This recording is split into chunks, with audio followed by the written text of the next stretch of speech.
શાકને સ્વાદિષ્ટ અને રસવાળું બનાવવા માટે કેટલાક ખાસ ટિપ્સ અને ટ્રિક્સ અહીં આપી છે.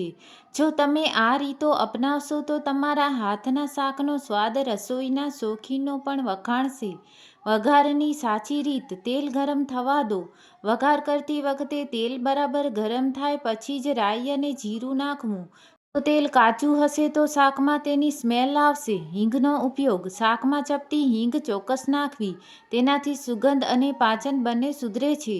લીલા મસાલા: તેલમાં આદુ, મરચાં અને લસણની પેસ્ટ સાતળવાથી શાકનો સ્વાદ અનેક ગણો વધી જાય છે. ગ્રેવી અને ટેક્સચર: ટમેટાં અને ડુંગળી: જો તમે રસવાળું શાક બનાવતા હો તો ડુંગળીને બરાબર ગુલાબી થાય ત્યાં સુધી સાતળવી અને ટમેટાં નરમ પડે ત્યાં સુધી ચડવા દેવા. સિંગદાણાનો ભૂકો: શાકને ઘટ્ટ અને ટેસ્ટી બનાવવા માટે તેમાં 1-2 ચમચી શેકેલા સિંગદાણાનો ભૂકો નાખવો. ચણાનો લોટ: જો શાક પાણી જેવું લાગતું હોય તો અડધી ચમચી ચણાનો લોટ તેલમાં અથવા થોડા પાણીમાં ઓગાળીને નાખવાથી ગ્રેવી સરસ બનશે. મસાલા કરવાની ટેકનિક: ધાણા જીરું: ગુજરાતી શાકમાં ધાણા જીરું પાવડર થોડો વધારે નાખવો. તેનાથી રસ ઘટ્ટો થાય છે. ગરમ મસાલો: શાક લગભગ તૈયાર થઈ જાય ત્યારે છેલ્લે ગરમ મસાલો નાખવો જેથી તેની સુગંધ જળવાઈ રહે. ખાંડ કે ગોળ: ગુજરાતી સ્વાદ લાવવા માટે ચપટી ખાંડ કે ગોળ નાખવો. તે મસાલાના તીખાશને બેલેન્સ કરશે. ખાસ ટિપ્સ: ધીમી આંચ: શાકને હંમેશા ધીમી કે મધ્યમ આંચ પર ચડવા દેવું. ઉતાવળે કરેલું શાક અંદરથી કાચું રહી શકે છે. લીલા ધાણા: શાક ગેસ પરથી ઉતાર્યા પછી પુષ્કળ ઝીણા સમારેલા લીલા ધાણા નાખવા. કસૂરી મેથી: પંજાબી જેવો સ્વાદ જોઈતો હોય તો શાકમાં થોડી કસૂરી મેથી હાથેથી મસળીને નાખવી. પ્રો ટીપ: જો તમે બટાકા કે કઠોળનું શાક બનાવતા હો તો થોડા બટેકા કે કઠોળને ચમચા વડે મસળી નાખવા જેથી રસો એકદમ લસલસતો અને સ્વાદિષ્ટ બનશે. શાકભાજીની પસંદગી અને કટિંગ: તાજી શાકભાજી: હંમેશા તાજી શાકભાજી વાપરવાનો આગ્રહ રાખવો. જે શાકભાજી ફ્રીજમાં લાંબો સમય પડી રહી હોય તેને કુદરતી મીઠાશ ઓછી થઈ જાય છે. એકસરખા ટુકડા: શાકભાજીને એકસરખા કદમાં સમારવી. જો ટુકડા નાના મોટા હશે તો અડધા ચડી જશે અને અડધા કાચા રહેશે. તેલમાં મસાલા બળે નહીં તેનું ધ્યાન. મસાલાનું મિશ્રણ: લાલ મરચું, હળદર અને ધાણા જીરું સીધું ગરમ તેલમાં નાખવાને બદલે એક વાટકીમાં થોડું પાણી લઈ તેમાં મિશ્રણ કરી પેસ્ટ બનાવી લો. આ પેસ્ટ તેલમાં નાખવાથી મસાલા બળશે નહીં અને શાકનો રંગ એકદમ લાલ ચટક આવશે. રસવાળા શાક માટે ગરમ પાણી: ગરમ પાણીનો ઉપયોગ: શાકમાં રસો કરવા માટે ક્યારેય ઠંડુ પાણી ન રાખવું. હંમેશા બાજુમાં ગરમ કરેલું પાણી જ નાખવું. તેનાથી શાકની ચઢવાની પ્રક્રિયા અટકતી નથી અને શાકનો સ્વાદ જળવાઈ રહે છે. દહીં કે મલાઈનો જાદુ: રીચ ટેસ્ટ: જો તમારે હોટલ જેવું શાક ખાવું હોય તો ગ્રેવી ચડતી હોય ત્યારે 1-2 ચમચી તાજું દહીં અથવા ઘરની મલાઈ ઉમેરવી. આનાથી શાકમાં કુણપ આવશે અને ગ્રેવી એકદમ સુંવાળી બનશે. નોંધ: દહીં નાખતી વખતે ગેસ ધીમો રાખવો જેથી દહીં ફાટી ન જાય. ખાસ ગુજરાતી વઘાર: મેથી અને રાઈ: જો તમે પાપડી, તુવેર કે વલોળા જેવા કઠોળનું શાક બનાવતા હો તો વઘારમાં થોડી મેથીના દાણા નાખવા. તેનાથી ખૂબ જ સરસ સુગંધ આવશે. આખું જીરું અને વરિયાળી: અથાણા જેવા ચટાકેદાર સ્વાદ જોઈતા હોય તો વઘારમાં થોડી વરિયાળી ઉમેરી જુઓ. શાકભાજી મુજબ ખાસ ટિપ્સ: શાકનું નામ, સ્વાદ, વઘારવાની ટીપ. ભીંડા: ચીકાશ દૂર કરવા માટે વઘારમાં થોડો લીંબુનો રસ અથવા આમચૂર પાવડર નાખવો. રીંગણ: રીંગણના શાકમાં લસણની ચટણી અને થોડો ગોળ નાખવાથી સ્વાદ બમણો થઈ જાય છે.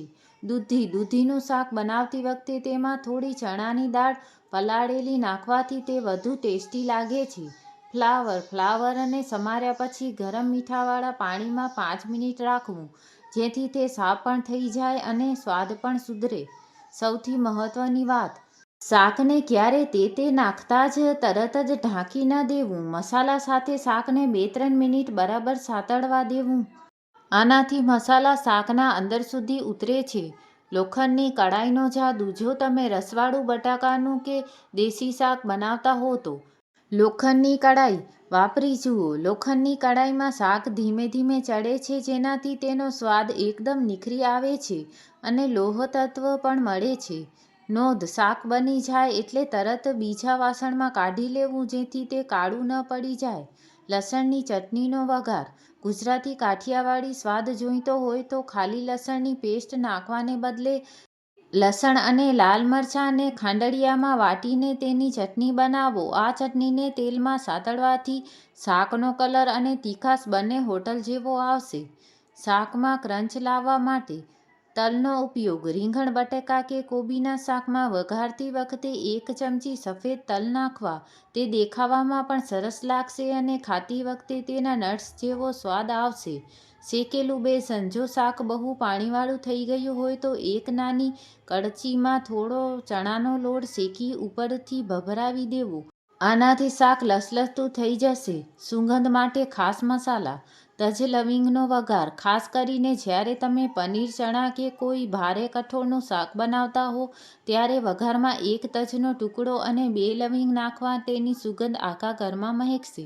લીંબુ અને ખાંડનું બેલેન્સ. શાક તૈયાર થઈ જાય પછી છેલ્લે અડધા લીંબુનો રસ અને ચપટી ખાંડ નાખવી. આ ખાટી મીઠી ઇફેક્ટ મસાલાના સ્વાદને ઉભરાવી દેશે. શાકભાજી રાંધવાની સ્માર્ટ રીત.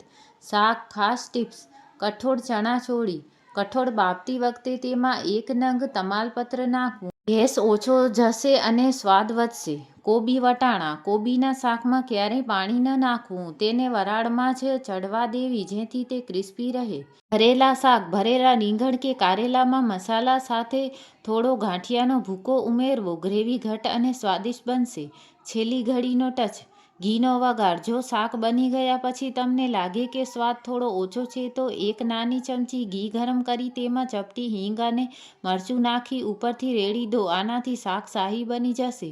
કસૂરી મેથી. કોઈ પણ પંજાબી કે ગ્રેવીવાળા શાકમાં છેલ્લે કસૂરી મેથી હાથથી મસળીને નાખવી. એક ખાસ વાત, શાકને પીરસતા પહેલા 5 મિનિટ ઢાંકીને રહેવા દો. આનાથી બધા મસાલા અને તેલ એકસરખા થઈ જશે. હળદર અને તેલ. વઘારમાં રાઈ જીરું તતડે એટલે તરત જ હળદર નાખવી અને પછી જ શાકભાજી ઉમેરવી. આનાથી શાકનો કુદરતી રંગ જળવાઈ રહેશે. ખાસ મસાલો મેજિક. આખું ધાણા અને વરિયાળી. મસાલામાં પાવડરની સાથે થોડા આખા ધાણા કે વરિયાળીને અધકચરા વાટીને નાખવાથી શાકમાં રેસ્ટોરન્ટ જેવી સુગંધ આવશે. શેકેલું જીરું. શાક પીરસતી વખતે ઉપરથી થોડો શેકેલા જીરુંનો પાવડર ભભરાવો. તે સ્વાદ અને પાચન બંનેમાં મદદ કરશે. રસોઈની ટેકનિક. મીઠું નાખવાનો સમય. જો તમે દહીંવાળી ગ્રેવી બનાવતા હો તો મીઠું છેલ્લે નાખવું. ઉકળતા દહીંમાં વહેલું મીઠું નાખવાથી દહીં ફાટી જવાની શક્યતા રહે છે. ઢાંકીને ચઢવું. શાકભાજીને હંમેશા ઢાંકણ ઢાંકીને ચઢવા દેવું. ઢાંકણ ઉપર થોડું પાણી રાખવું જેથી અંદર વરાળ બને અને શાક પોતાના જ રસમાં ચઢે. આમ દમ આપવો કહેવાય છે. કયા શાકમાં શું ઉમેરવું? શાકનું નામ. આ વસ્તુ ઉમેરો ફાયદો થશે. કારેલા. ગોળ અને આંબલીનો પલ્પ. કડવાશ દૂર થશે અને ચટાકેદાર લાગશે. સૂકી ભાજી. થોડો આમચૂર પાવડર. બટાકાની સૂકી ભાજીમાં ટેંગી સ્વાદ આવશે. કઠોળનું શાક. બારીક સમારેલું લસણ અને હિંગ વાયુ નહીં કરે અને સુગંધ વધશે. Mix veg. પનીરના ટુકડા અથવા ક્રીમ શાક દેવામાં આકર્ષક અને હેલ્ધી બનશે. વઘારની ટીપ. લોટનો વઘાર. જો શાકનો રસો એકદમ છૂટો પડી જતો હોય, પાણી અલગ અને શાક અલગ, તો 1 ચમચી બાજરીનો લોટ અથવા ચણાનો લોટ શેકીને રસમાં ભેળવી દેવો. આનાથી રસ ઘટ્ટ અને લસલસતો થઈ જશે. યાદ રાખો, રસોઈમાં સૌથી મોટો મસાલો છે ધીરજ. ઉતાવળે મોટા તાપે બનાવેલું શાક ઉપરથી ચડી જાય પણ અંદરથી તેવો સ્વાદ નથી આપતું. ધીમા તાપે બનેલું ભોજન હંમેશા અમૃત જેવું લાગે છે.